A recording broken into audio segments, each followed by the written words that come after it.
Hello and welcome back to confidence commerce classes. बच्चों, आज हमने वेलकम बैक इसलिए किया क्योंकि आज की मेरी वीडियो पिछली वीडियो का कंटिन्यू पार्ट है। बच्चों, हम लोग पिछली वीडियो में पढ़ रहे थे प्रिंसिपल ऑफ इंश्योरेंस, जिसमें हमने दो टाइप के प्रिंसिपल्स आज डिस्कस किए थे, principle of utmost good faith और प्रिंसिपल ऑफ इंश्योरेबल इंटरेस्ट। तो अब हम लोग बच्चों इस वीडियो में नीचे के दो प्रिंसिपल डिस्कस करेंगे। तो आज हम लोग बच्चों सबसे पहले पढ़ेंगे principle of indemnity. Principle of indemnity जिसे हिंदी में कहते हैं क्षतिपूर्ति का सिद्धांत। बच्चों, ये जो इंडेमनिटी का प्रिंसिपल है, प्रिंसिपल ऑफ इंडेमनिटी, ये कहता है कि इंश्योरेंस का ऑब्जेक्ट कोई प्रॉफिट देना नहीं होता। इंश्योरेंस से कोई भी व्यक्ति प्रॉफिट नहीं कमा सकता।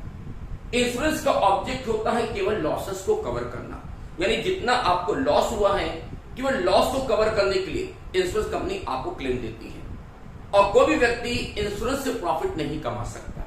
ठीक है ना। तो इंडेमनिटी का रूल यहां पे कहता है कि जब आपको लॉस होगा तभी क्लेम मिलेगा, and if no loss then no claim. और जितने का लॉस होगा यानी कि क्लेम भी उतने का ही मिलेगा, भले फिर आपकी पॉलिसी का अमाउंट ज्यादा क्यों ना हो। जैसे बच्चों एग्जाम्पल लीजिए, मान लीजिए मैंने अपने एक बिल्डिंग का, अपनी प्रॉपर्टी का फायर इंश्योरेंस कराया 1 लाख रुपए का। ठीक है, फायर इंश्योरेंस कराया 1 लाख रुपए का। एक बार इस बिल्डिंग में आग लग गई, लेकिन संयोग से केवल पार्टी लॉस हुआ, थोड़ा सा लॉस हुआ। कितना लॉस हुआ? मान लो जस्ट 10,000 रुपीज का लॉस हुआ। हमने पॉलिसी कराई 1 लाख रुपए की, लेकिन लॉस केवल 10,000 का हुआ। तो सोचो बच्चों, क्या इंश्योरेंस कंपनी से हमको पूरा 1 लाख का क्लेम मिल जाता है क्या? नहीं ना। तो क्लेम तो केवल 10,000 का ही मिलेगा ना। तो यानी जितने का लॉस हुआ है क्लेम उतना ही मिलेगा, भले आपकी पॉलिसी लाखों रुपए की क्यों ना हो, बट जो एक्चुअल लॉस होगा क्लेम उतना ही मिल सकेगा, क्योंकि इंश्योरेंस से कोई व्यक्ति प्रॉफिट नहीं कमा सकता। सोचिए, अगर मुझे पूरे 1 लाख का क्लेम मिल जाए तब तो प्रॉफिट में आ जाएंगे कि लॉस हुआ केवल 10,000 का और क्लेम मिल जाएगा पूरे 1 लाख रुपए का, तो हम प्रॉफिट में आ गए। अगर प्रॉफिट हो गया तो हम बार ऐसा करेंगे। इसलिए इंश्योरेंस कंपनी रूल ये कहती है कि हम केवल लॉसेस को पूरा करेंगे, हम आपको प्रॉफिट नहीं दे सकेंगे। बात समझ में आया? तो जितने का लॉस होगा केवल उतना ही क्लेम मिल सकेगा। और ये भी याद रखिए, अगर लॉस होगा तो बच्चों तभी क्लेम मिलेगा, if no loss no claim. अब जैसे एग्जांपल लीजिए कि आप लोग अपनी स्कूटी या बाइक का या कार का इंश्योरेंस कराते हैं ना। तो बच्चों ये जो कार का या बाइक का इंश्योरेंस होता है वो एनुअल बेसिस पर होता है, और आपको हर साल इसका प्रीमियम देना पड़ता है, रिन्यूअल कराना पड़ता है पॉलिसी को। सोचो, आप हर साल उसका प्रीमियम देते हैं, हर साल पॉलिसी लेते हैं, क्या कुछ क्लेम मिलता है क्या? बताइए, कुछ क्लेम मिलता है क्या? नहीं मिला ना। कब मिलेगा? जब कोई एक्सीडेंट हो जाएगा, बाइक आपकी चोरी हो गई, आग लग गई, या कोई लॉस हो गया, तब ना क्लेम मिलेगा। और अगर कोई लॉस नहीं हुआ तो कोई क्लेम नहीं मिलेगा, और आपके द्वारा डिपॉजिट किया गया प्रीमियम डूब जाएगा। नेक्स्ट ईयर आप फिर से पॉलिसी कराओगे, फिर से प्रीमियम जमा करोगे। तो यानी यहां पर इंश्योरेंस कंपनी का रूल ये कहता है कि अगर लॉस होता है तभी हम आपको क्लेम देंगे, if no loss no claim. और जितने का लॉस होगा क्लेम उतना ही मिल सकेगा, उससे ज्यादा का क्लेम नहीं मिलता। बट बच्चों ये रूल इंडेमनिटी का लाइफ इंश्योरेंस पर अप्लाई नहीं होगा, ये नोट कर लीजिएगा। लाइफ इंश्योरेंस के मामले में प्रिंसिपल ऑफ इंडेमनिटी अप्लाई नहीं होता। क्यों नहीं होता?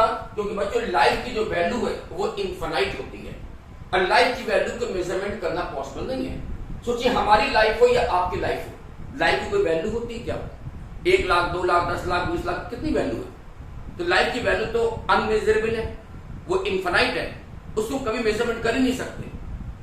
और इसलिए लाइफ के मामले में बच्चों कोई व्यक्ति अपनी लाइफ का चाहे जितने अमाउंट का इंश्योरेंस करा ले, अगर उसकी डेथ हो जाएगी तो उसके नॉमिनीज को फुल अमाउंट क्लेम के रूप में मिलता है, पूरा पैसा क्लेम मिलता है।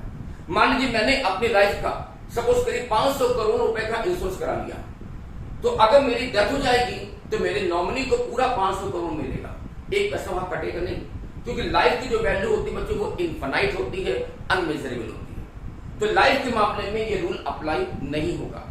लाइफ के मामले में आप चाहे जितने रुपए की पॉलिसी करा सकते हैं, जितनी आपकी कैपेसिटी हो, जितना प्रीमियम दे सकते हो, उतने मैक्सिमम अमाउंट का आप पॉलिसी करा सकते हैं। और अगर आपकी डेथ हो जाए तो आपके नॉमिनी को पूरा पैसा क्लेम के रूप में मिलता है, वहां कोई पैसा कटता नहीं है। तो ये जो इंडेमनिटी का रूल बताया गया है वो लाइफ को छोड़कर बाकी जो फायर इंश्योरेंस है, मरीन इंश्योरेंस है या मिसलेनियस इंश्योरेंस है, उन सब पर अप्लाई होगा। ठीक है, तो ये था बच्चों प्रिंसिपल ऑफ इंडेमनिटी। अब आते हैं नंबर 4 एंड लास्ट पॉइंट, जो कि है प्रिंसिपल ऑफ सब्रोगेशन। बच्चों ये वाला प्रिंसिपल बहुत इंपॉर्टेंट है, जो अक्सर एग्जाम में आता भी है। प्रिंसिपल ऑफ सब्रोगेशन हिंदी में से कहते हैं स्वत्व समर्पण का सिद्धांत। क्या नाम है? स्वत्व समर्पण। बच्चों स्वत्व का मतलब होता है ओनरशिप, टाइटल से, और समर्पण यानी सरेंडर कर देना। तो हमारा ये प्रिंसिपल कहता है कि जब किसी पॉलिसी होल्डर को उसके लॉस के लिए इंश्योरेंस कंपनी 100% क्लेम पेड कर देती है, तो क्लेम पेड हो जाने के बाद उस प्रॉपर्टी पर जो राइट्स होगा, उसकी जो ओनरशिप, उसका जो टाइटल होगा, अब वो इंश्योरेंस कंपनी के नाम ट्रांसफर मान लिया जाएगा और ये एज्यूम कर लिया जाएगा कि अब उस प्रॉपर्टी के ओनर इंश्योरेंस कंपनी हो गई है, and now insurance company become the owner of that property. तो उस प्रॉपर्टी से कोई रिकवरी होगी तो वो रिकवरी करने का राइट इंश्योरेंस कंपनी को होगा, पॉलिसी होल्डर को नहीं होगा। क्यों? क्योंकि पॉलिसी होल्डर को 100% क्लेम मिल चुका है।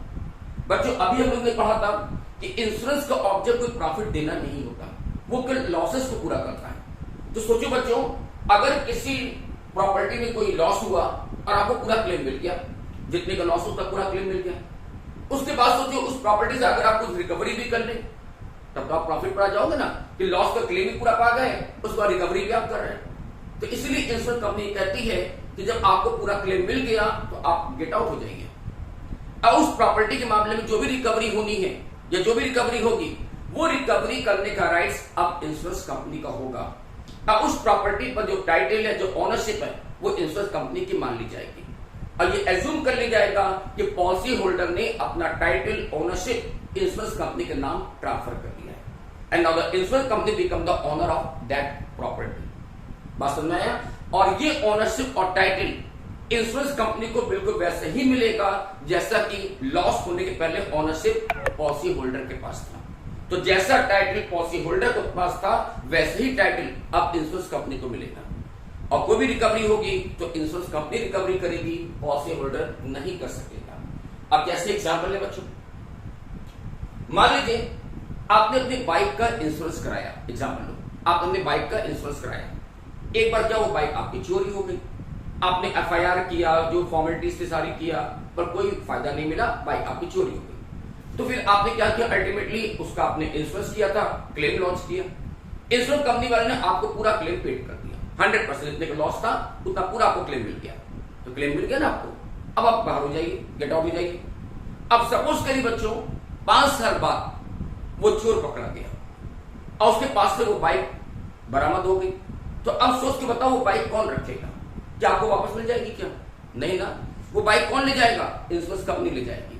क्यों? क्योंकि उस बाइक के लिए तो आपको पूरा क्लेम मिल चुका पहले ही।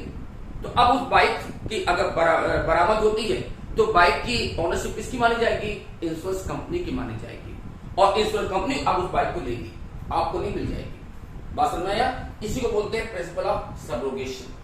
तो प्रिंसिपल सब्रोगेशन ये कहता है कि अगर आपको किसी लॉस के लिए 100% क्लेम मिल गया, तो क्लेम मिल जाने के बाद उस पर से टाइटल या ओनरशिप आप इंश्योरेंस कंपनी के नाम ट्रांसफर कर देते हैं। और ये मान लेते हैं कि इंश्योरेंस कंपनी अब उसकी ऑनर है, तो कोई भी रिकवरी होगी वो इंश्योरेंस कंपनी करेगी।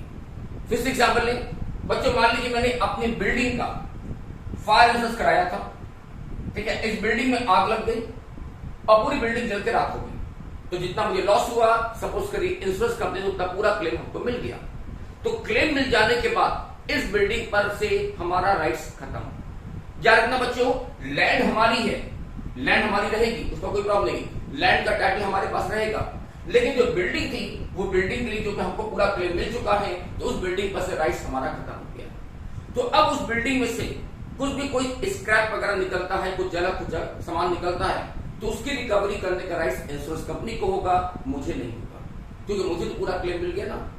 तो ये बात कहता है सब्रोगेशन। बात समझ में आया कि प्रिंसिपल ऑफ सब्रोगेशन का रूल ये कहता है कि क्लेम मिल जाने के बाद उस प्रॉपर्टी पर ओनरशिप इंश्योरेंस कंपनी के नाम ट्रांसफर मान ली जाती है और इंश्योरेंस कंपनी उसी की ऑनर बन जाती है। तो कोई भी रिकवरी होगी तो इंश्योरेंस कंपनी करेगी, पॉलिसी होल्डर नहीं कर सकेगा। अब सुनना बच्चों, ये प्रिंसिपल ऑफ सब्रोगेशन जो रूल है, ये रूल लाइफ इंश्योरेंस पर अप्लाई नहीं होता। लाइफ को छोड़कर बाकी सारे इंश्योरेंस पर अप्लाई होता है। तो ये वाला रूल बच्चों लाइफ पर अप्लाई नहीं होगा। क्यों? क्योंकि बच्चों लाइफ की कोई ओनरशिप नहीं हो सकती। प्रैक्टिस सोचो, क्या हमारी आपकी लाइफ की कोई ओनरशिप होगी क्या, जिसको हम इंश्योरेंस कंपनी नाम ट्रांसफर कर दे? ऐसा तो हो ही नहीं सकता। तो लाइफ के मामले में सबरोगेशन का रूल अप्लाई नहीं हो सकता, क्योंकि लाइफ की कोई ओनरशिप नहीं होती। ओनरशिप किसकी होती है? प्रॉपर्टी की होती है, गुड्स की होती है। तो उसके मामले में सबरोगेशन का रूल बना है। लाइफ की कोई ओनरशिप नहीं हो सकती, तो लाइफ के मामले में भी सबरोगेशन का रूल अप्लाई नहीं होता है। ठीक है, तो ये था बच्चों हमारा प्रिंसिपल ऑफ सबरोगेशन। तो आज हमने ये दोनों प्रिंसिपल पढ़ लिया, प्रिंसिपल ऑफ इंडेमिनिटी और प्रिंसिपल ऑफ सबरोगेशन। तो इसके साथ बच्चों ये मेरा टॉपिक भी पूरा हो गया, प्रिंसिपल ऑफ इंश्योरेंस। तो हम अपनी वीडियो को बच्चों यहाँ पर स्टॉप करें आपसे। होप सो मैंने जो भी चीज पढ़ाई आज आपको समझ में आ गई। फिर भी अगर कुछ डाउट है, कोई प्रॉब्लम है, तो क्लास में आप मुझसे डिस्कस कर सकते हो। So till then good day, thank you and bye bye.